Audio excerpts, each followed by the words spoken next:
안녕하세요. 쌍승미소입니다. 주말 잘 쉬고 계시죠?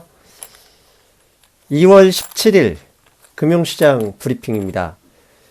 오늘 금융시장 브리핑은요, 지난번과는 약간 좀 다르게 포맷을 바꿔서 합니다. 토마스 류 선생님의 인터뷰가 끝나고 제가 주요 또 이슈 사항을 정리했잖아요. 오늘은 아예 토마스 류 선생님께 그 이슈에 대해서 다 물어봤습니다.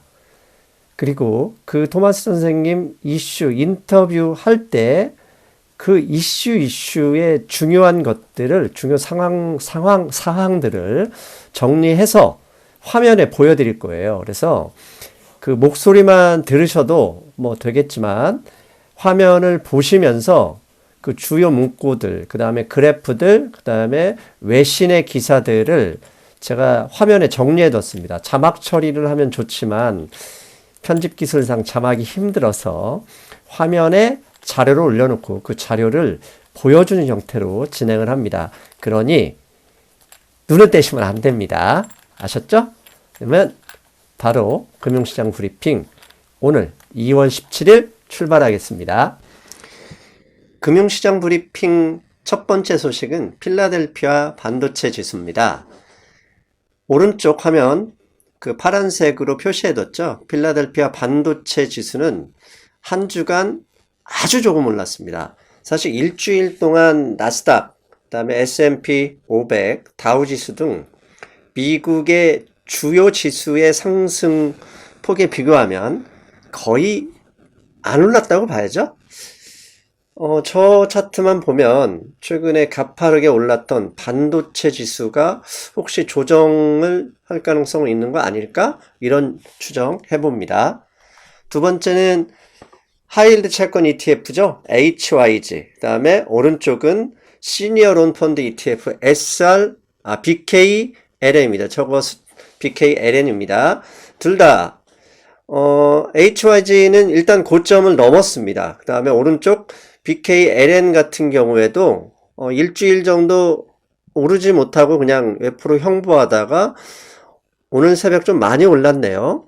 그러니까 결국 HYG나 시니어론 펀드 ETF인 BKLN 이 두 가지만 보면은 현재 미국 시장의 뭐 자금 경색이나 뭐 회사채 하이힐드 채권에 대한 뭐 위험성, 그 다음에 시니어론 펀드에 대한 불안감은 뭐 첫 차트만 보면 상당히 많이 사라졌다고 보셔야 될 것 같습니다. 자, 드디어 미국의 뉴저지에 계신 토마스 류 선생님과 전화 연결을 하겠습니다. 오늘 토마스 류 선생님과 제가 나누는 것은 첫 번째, 지난주 조정을 대비하자 했는데 그 부분이 틀렸던 점. 그 다음에 두 번째, 오늘 새벽에 마켓워치 기사에서요. 자사주 매입이 1월 자사주 매입이 무려 1,000억 달러를 넘었습니다. 작년 1월 670억 달러보다 무려 50% 가까이 늘었는데 그 점. 그 다음에 이 자사주 펀드에 대해 규제를 가지고 나온 민주당의 의원들, 그 다음에 미중 무역 협상과 관련한 몇 가지 소식, 마지막으로 나스닥이 최근에 상승, 그 다음에 어제 국가 비상사태를 선포한 트럼프 대통령, 상당히 중요한 이슈들이 쭉 나옵니다. 앞에서 말씀드린 대로 그 이슈를 하나씩 인터뷰할 텐데 그에 대한 화면도 계속 달라지니까 주목하시면서 보시면 되겠습니다. 자, 전화 연결하겠습니다. 자, 안녕하세요, 유지 선생님. 네, 안녕하세요. 벌써 한 주가 지나갔습니다. 지난 한 주 잘 지내셨어요? 네. 예. 첫 번째로 우리가 지난주에 선생님이나 그 다음에 제 방송 제목이 조정장을 대비하라 했는데 이거 조정도 없이 그냥 올라가 버렸습니다. 이거 어떻게 봐야 됩니까? 사실은 조정이 완전히 없었다기보다는 그 S&P 500 인덱스가 2738까지 갔다가 이제 그 시점에서 제가 이제 조정이 곧 올 거라고 그랬는데 사실은 밀려갖고 2680까지 밀렸는데 저는 그래도 2600까지는 밀리지 않을까 그런 생각을 했었는데 아주 그 얕은 조정 또 짧은 기간 이렇게 해갖고 그냥 바로 짧은 조정을 거쳐갖고 바로 또 상승으로 돌아섰어요. 그래서 하여튼 저는 좀 깊은 조정을 기대했었는데 너무 빨리 이게 회복되고 상승을 해갖고 아마 여기에서 많은 그 회원들께서 좀 혼란이 많이 생겼을 것 같고 그 점에 대해서는 제가 좀 죄송하게 생각하고 있습니다. 사실 저도 그 점에 대해서는 할 말이 없는데요. 사실 이제 중요한 건 뭐 과거가 아니라 미래인데 이렇게 조정을 한번 기다려 봤는데 조정이 안 오면 이제 겁나서 매수에 동참하기 힘들거든요. 이거 어떻게 해야 됩니까? 그 S&P 500 인덱스로만 보면은 이제 그 작년 그 가을쯤에 그 이제 본격적으로 하락할 때 그 상단 큰 박스권이 2814였고요. 하단의 큰 박스권 그 하단이 2600이었습니다. 지금 지금 차트상으로 볼 때 RSI가 70을 거의 올라왔고 또 2814도 얼마 안 남았기 때문에 저는 거기까지 증시가 올라가면은 진짜 큰 폭의 조정을 한번 겪으리라고 저는 보고 있습니다. 예. 지난주의 특징이 보면 사실 그 셧다운 문제로 뭐 해결이 잘 돼서 오르긴 올랐지만 짧은 조정도 그렇고 강한 상승도 그렇고 결국은 미국과 중국의 무역 협상에 대한 소식 때문에 왔다 갔다 했거든요. 그만큼 이 미국과 중국의 협상이 세계 경제, 그 다음에 미국 경제에도 상당한 영향력을 끼칠 수 있다. 이렇게 봐야 되는 게 맞죠? 그렇죠. 그런 면에서 보면 트럼프 대통령도 그걸 알기 때문에 최근에 협상을 좀 더 긍정적으로 끌고 가지 않느냐. 그렇게 봐야 되기도 하겠네요. 그렇죠. 지금 미국 경제나 증시가 아직까지는 뭐 견조한 상태 모습이라 할지라도 그래도 그 언제 무너질지 모르는 그런 좀 불안한 모습이거든요. 페드에서도 뭐 그런 점을 감안해갖고 지금 상당히 다비시하게 지금 나가고 있는 거고, 그래서 지금 뭐 미국 경제가 리세션이 온다 뭐 이렇게 많이 지금 갑론을박하고 있는데, 이런 것을 면하기 위해서라도 진짜 그 세계 경제 1강, 2강 이 두 나라가 진짜 서로 협력해야지 이렇게 치고받고 계속 싸움하면은 뭐 미국, 중국도 상당히 타격이 클 수 있고, 또 전 세계적으로 지금 전 세계적으로 경제가 미국이 절대 뭐 이게 섬나라가 아니거든요. 미국, 중국, 러시아, 유럽 전부 이게 서로 이게 아주 밀착하게 얽혀 있어요. 그래서 뭐 유럽 경제, 일본 경제, 중국 경제가 나쁘면 결국은 미국 경제도 타격을 받게 되는 것입니다. 그래서 하여튼 트럼프 대통령은 또 자기 그 경제 실적을 이용해갖고 재선 전략에 사용하기 때문에 하여튼 어떻게 하든지 하여튼 그 중국과 무역 협상을 잘 이끌어가려고 하여튼 군부를 자꾸 떼고 있는 거죠. 예, 그리고 지난주에 선생님께서 저한테 또 알려주신 게 마켓워치 기사였는데, 거기에 보면 자사주 매입이 1월 달에 사상 최대치 수준을 기록했어요. 그래서 올해 1월 달에 지난 6주간 자사주 매입이 약 1000억 달러. 사실 작년에 전체 1년 자사주 매입이 1조 달러 정도 예상했고, 1월 달만 비교하면 680억 달러로 작년보다 무려 400억 달러가 많았습니다. 이런 기조가, 이게 중요한 건 연말까지 이어질 수 있을까요? 네, 좀 큰 틀에서 말씀드리면은 작년 그 9월달, 10월달 그때까지만 해도 페드가 상당히 그 매파적인 발언을 많이 했죠. 그 다음에 미국 그 10년 국채 금리가 3%를 넘어가고, 그쯤 됐을 때 미국의 각 기업들이 그 자사주 매입을 계획했던 것을 그 국채 금리가 3% 넘어가는 그 시점에서 대량 취소했어요. 왜냐면은 그 그 자사주 매입의 그 자금이 물론 그 해외 파킹해 놓은 그 영업이익금도 있고 또 트럼프 대통령이 주도해서 만든 그 법인세 인하 거기에 대한 그 차액 그런 것도 있지만은 또 한편으로는 그 저금리를 이용해 갖고 돈을 빌려서 바이백 수도 있는 거거든요. 근데 국채금리가 3%를 넘어가니까 그 기업들 입장에서 잉여 자금을 그 바이백 하는데 쓰기보다는 부채를 갚는 것이 전략적으로 더 좋다 이래갖고 그 자사주 매입을 대량 취소했던 거거든요.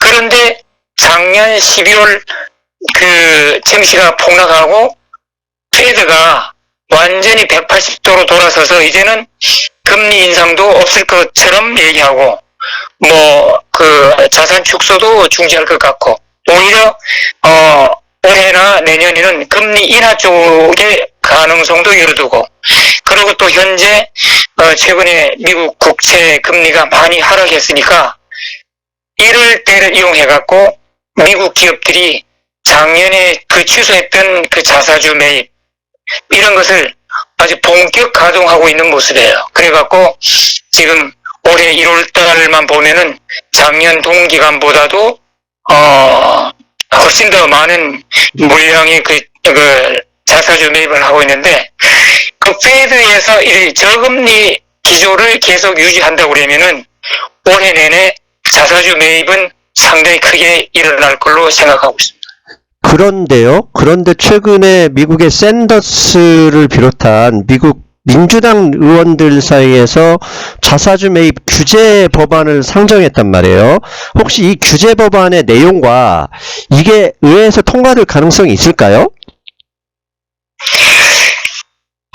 이제 그 자사주 매입하는 그 기업 입장에서는 한 세 가지 정도의 그 이유가 있어요.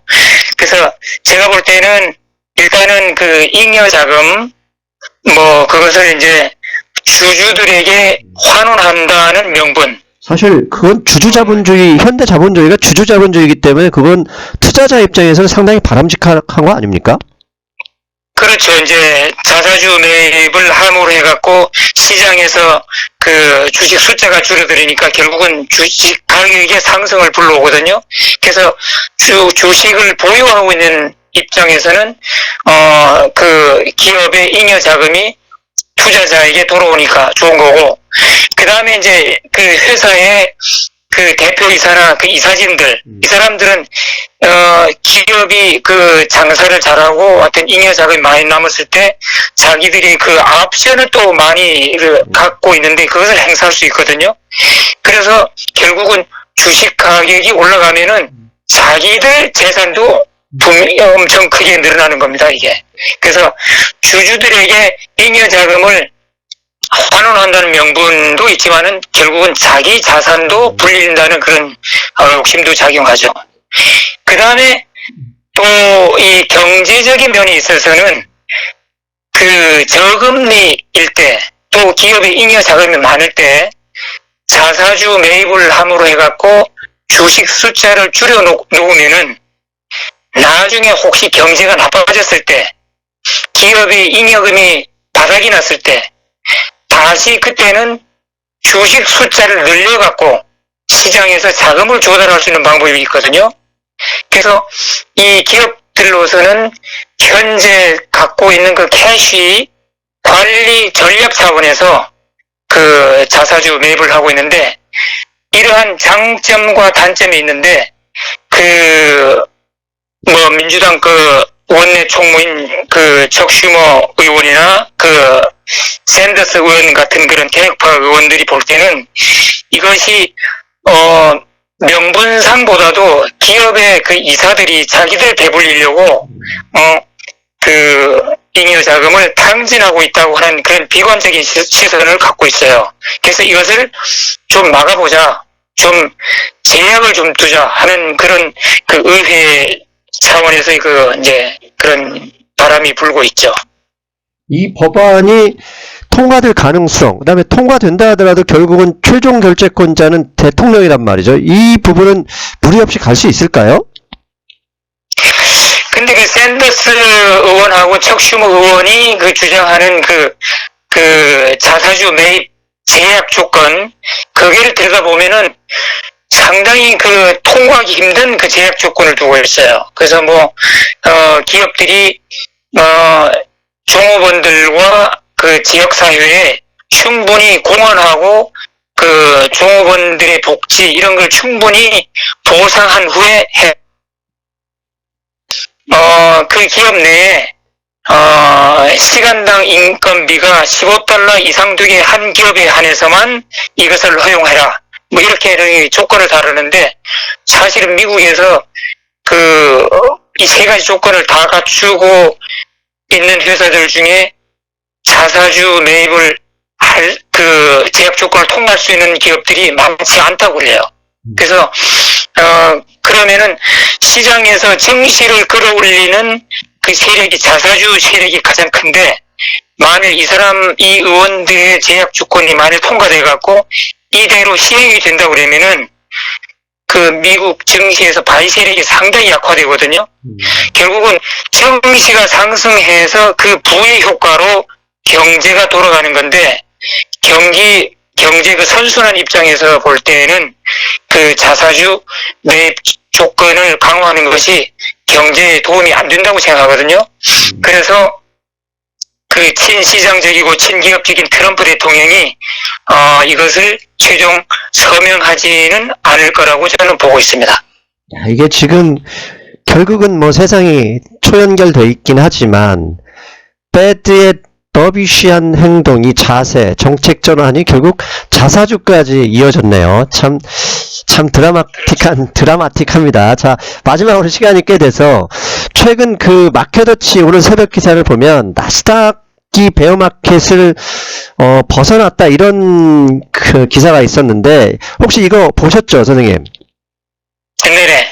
이 기사에서 품고 있는 내용과 나스닥의 최근 상황을 좀 간단히 요약 한번 해주시죠.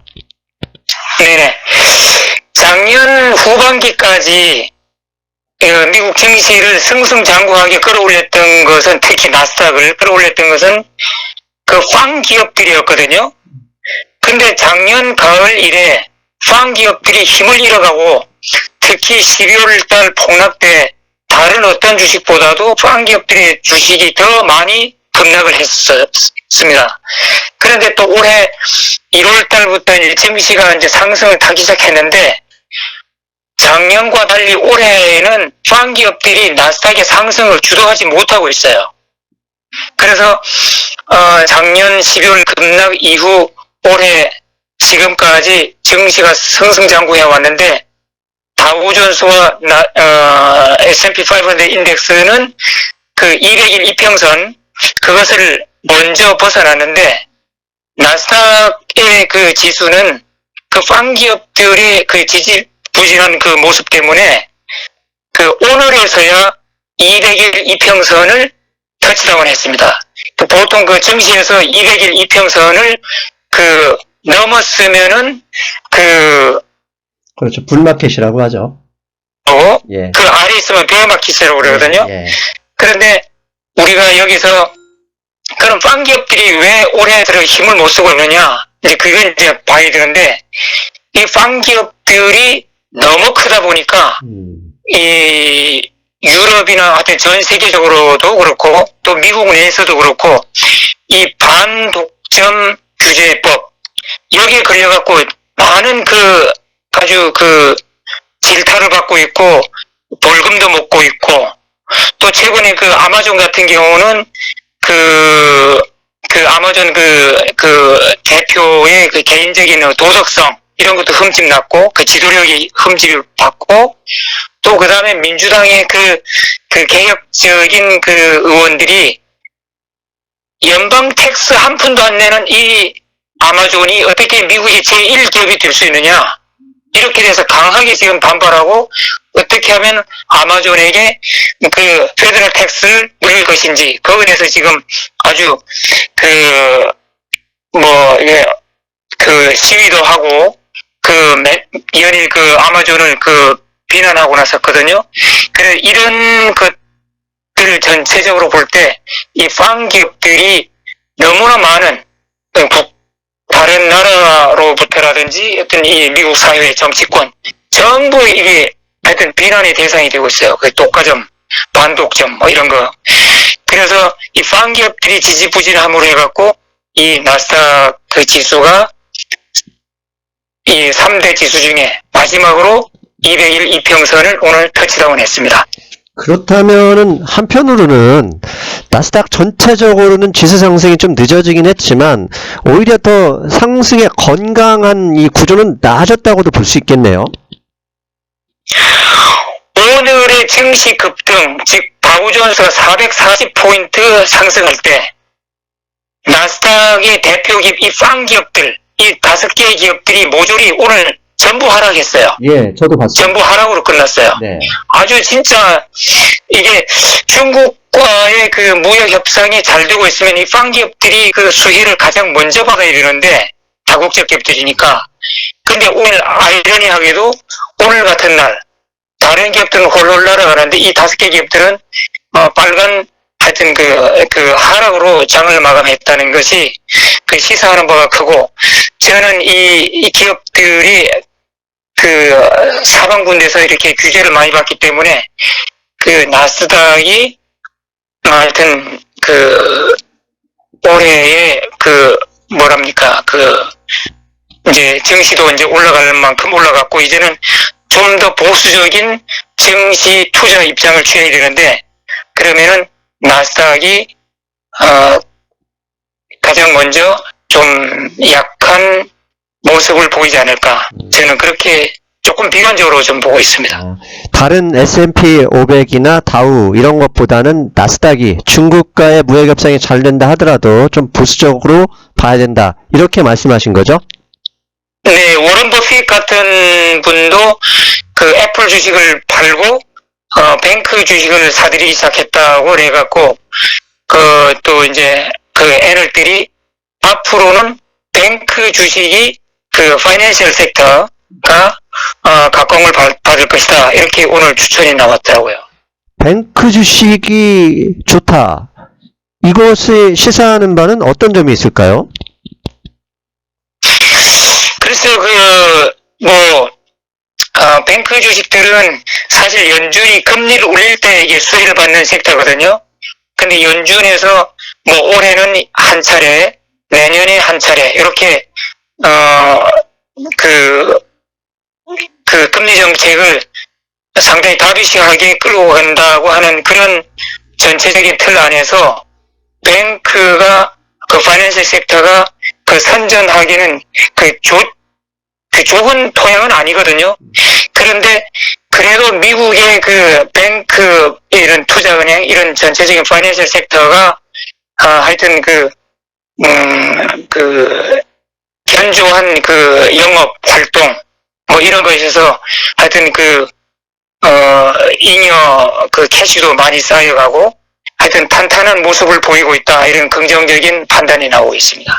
사실 은행은 부채 서비스 업종이기 때문에 말씀하신 대로 금리가 올라야 사실 대출받는 사람이 오히려 많기 때문에 수익이 많이 나옵니다. 그런데 금리를 오히려 내릴 수도 있는 그런 예상이 되는데 뱅크 주식을 추천한다 그러면, 혹시 미국의 이런 투자은행들, 금융기관은 대출뿐만 아니라 M&A나 이런 CLO 발행들을 주선하는 데 있어서 상당한 수익을 내잖아요. 그리고 최근에 금리 하락 기조가 그런 것을 예상해서 더 M&A 관련, CLO 관련, 하이힐드 채권 발행 이런 게 더 활성화될 수도 있겠다, 그렇게 볼 수도 있겠네요. 그렇죠. 금리 인상 하나만 보면은 파이낸셜 섹터가 이렇게 각광받을 건 아니지만은, 그래도 미국 경제, 파이낸셜 섹터가 전반적으로 잘 돌아가고 있기 때문에, 이 뱅크들이, 론 해주는 데서 수입이 많잖아요. 네. 그러니까, 그러한 수입이 아주 지속적으로 이렇게, 그런 수입이 들어오고 있으니까, 뱅크 섹터의 기반도 튼튼해졌다, 이렇게 저는 보고 있습니다. 예, 마지막으로 오늘 상당히 긴데 제가 제 방송 시간을 줄이는 한이 있더라도 선생님 인터뷰는 계속 내보내겠습니다. 지난주에 제가 기사를 보니까 아마존이 뉴욕에 본사를 옮기려고 했다가 취소해버렸거든요. 이 내용 좀 설명해 주실 수 있겠습니까?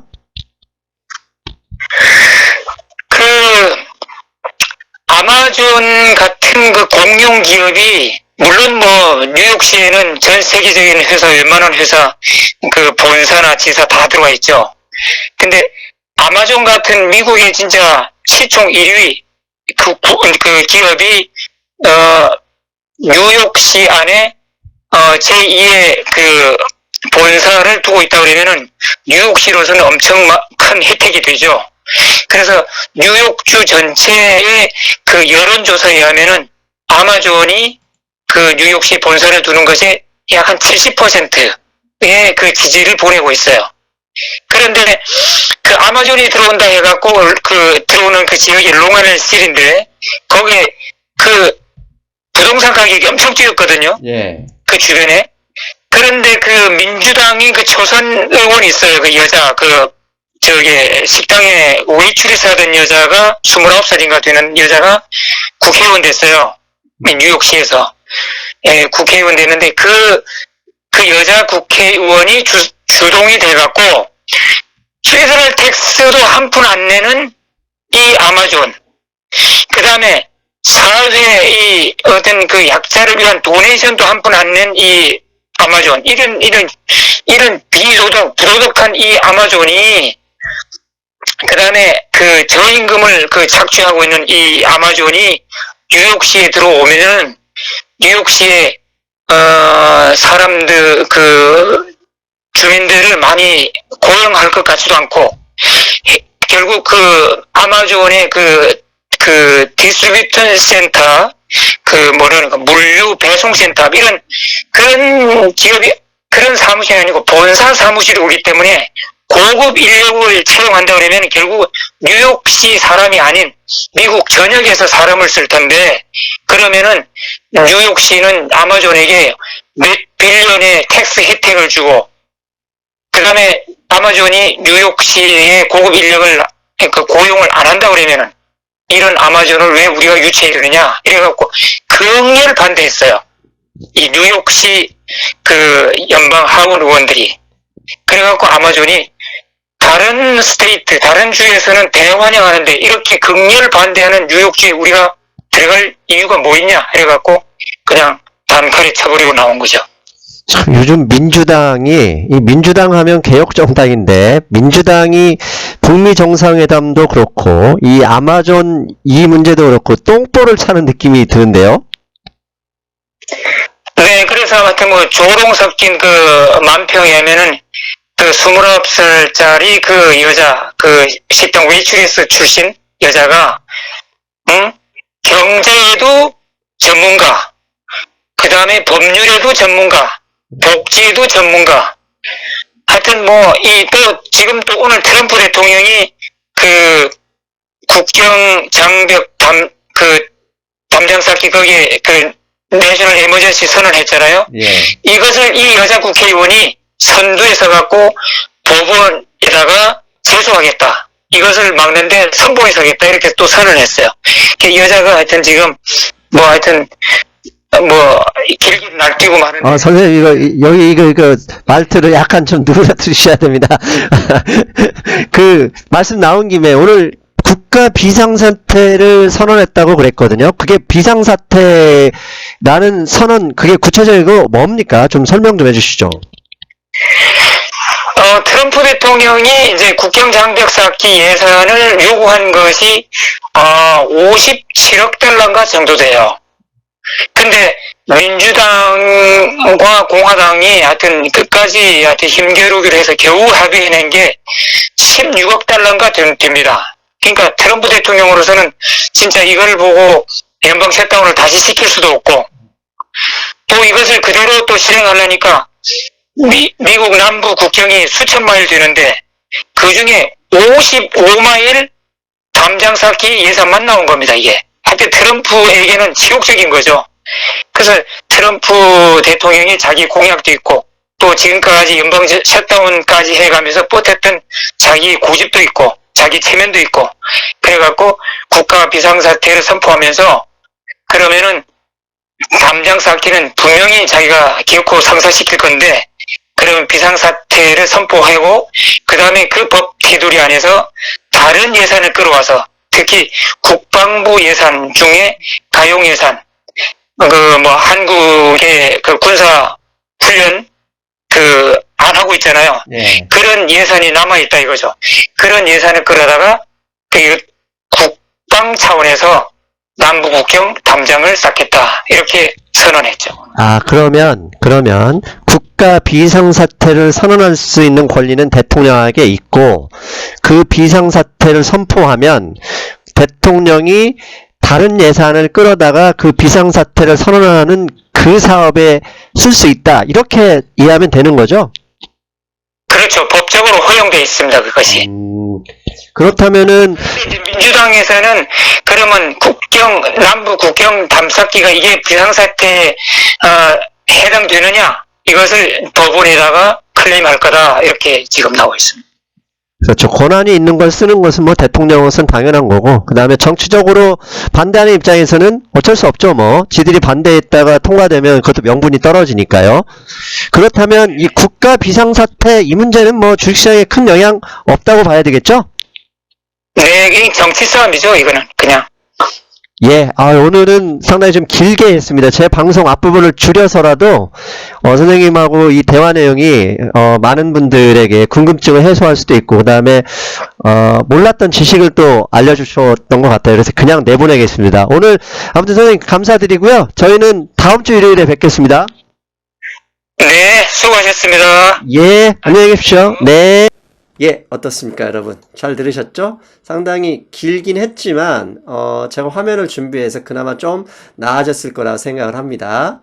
자, 그 다음에 몇 가지 더 말씀드리겠습니다. 앞에서 그 자사주에 대해서 인터뷰를 좀 길게 했지 않습니까? 근데 자사주 펀드 매입과 관련한 ETF가 있습니다. PKW라고 하는데요. 이거 신경 쓰지 못할 시점에 이 자사주 펀드 이 ETF PKW의 상승이요. 2019년 들어서 상당했습니다. 약 15% 정도 올랐네요.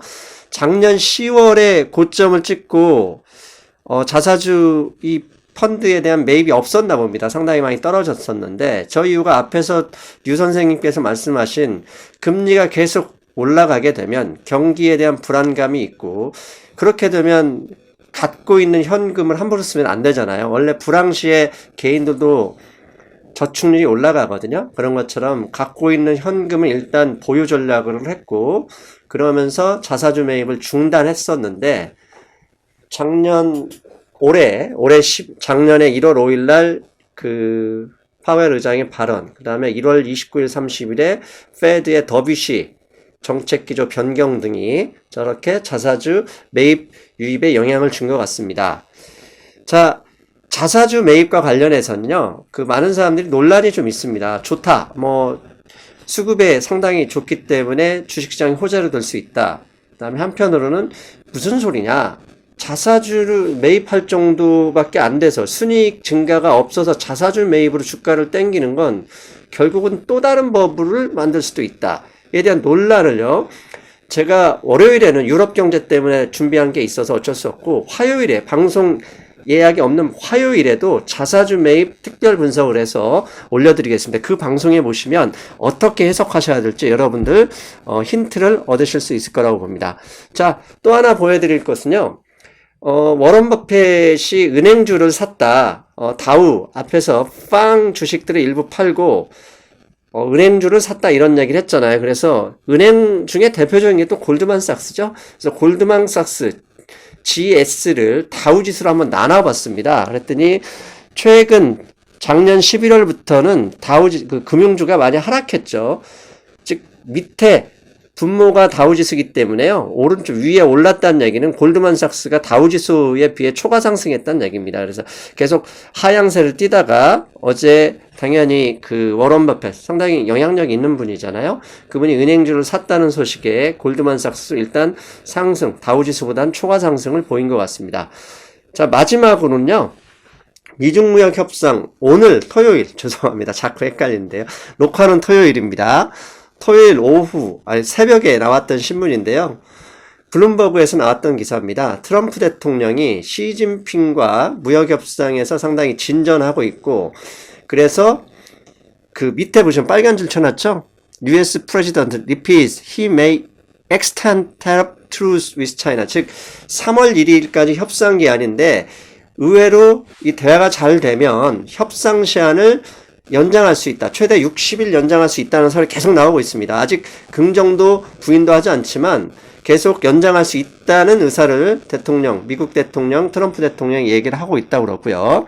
밑에 보면 승부수 하나 던졌습니다. 트럼프 say he may bring Democrat to the negotiate. 즉 트럼프 대통령이 민주당 의원들을 중국과의 이 무역협상 테이블에 같이 데리고 가겠다 이런 이야기도 했답니다. 자, 협상도 마무리 제대로 안 될 상황에서 가령 타결이 불가능한 상황에서 민주당 의원들을 데리고 갈 이유가 없겠죠.